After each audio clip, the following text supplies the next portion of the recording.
And before we begin, I think I will say a few words about what's going on with respect to our operation in the country of Iran.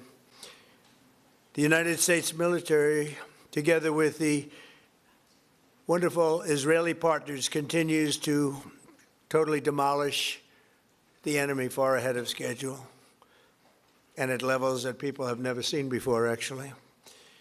We're destroying more of Iran's missiles and drone capability every single hour, knocking them out like nobody thought was possible. As soon as they set off a missile, within 4 minutes, the launcher gets hit. They don't know what's happening.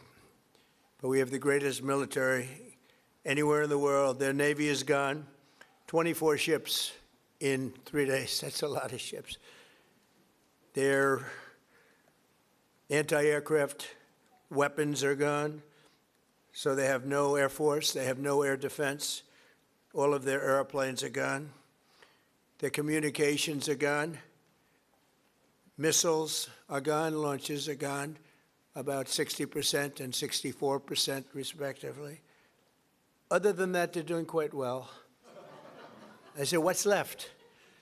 But they're tough, and they want to fight. And they're calling, they're saying, how do we make a deal? I said, you're being a little bit late, and we want to fight now more than they do. We've had 47 years, depending on the way you count it, but 47 years of horror with this group.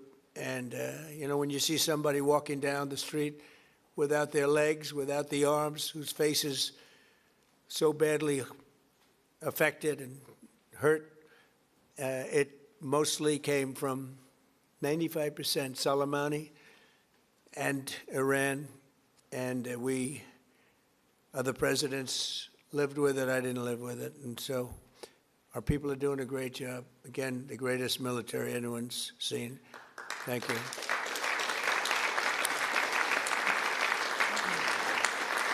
Thank you very much.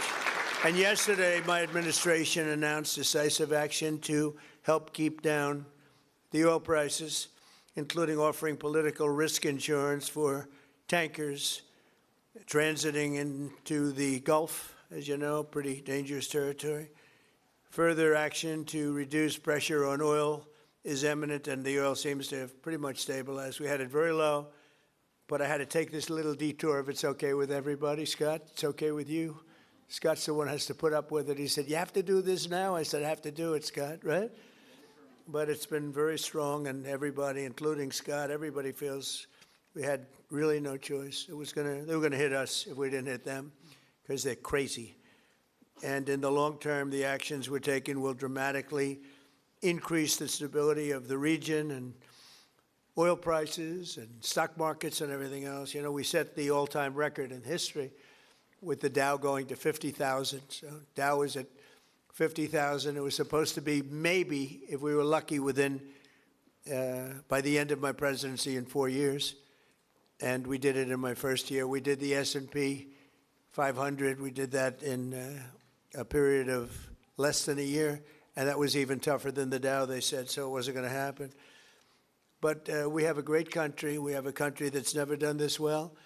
We've had tremendous success in so many different ways. I built the military and rebuilt it in my first term, and we're using it more than I'd like to use it, to be honest with you. But when we used it, we found out it certainly did work. When we look at Venezuela, when we look at the first attack, Midnight Hammer, in Iran, which really set the stage for what we're doing right now. It's been pretty amazing.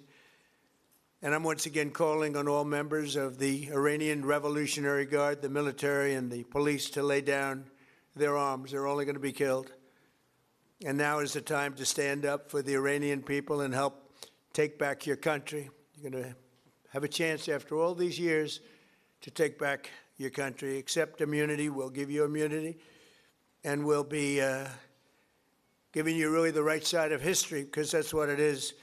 So you'll be perfectly safe with total immunity, or you'll face absolutely guaranteed death. And I don't want to see that. They don't want to see it either.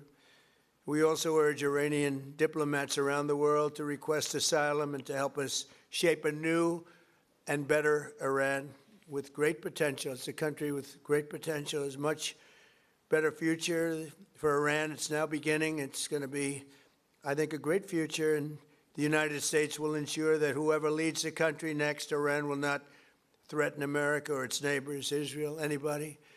If you look at what happened, they had missiles aimed at all of these other countries, Qatar, Saudi Arabia, UAE, many others, that weren't really involved very much, and they had missiles aimed. Well, they were aimed there long before this ever started. They were going after the entire Middle East, and then we came along. We blew up their party.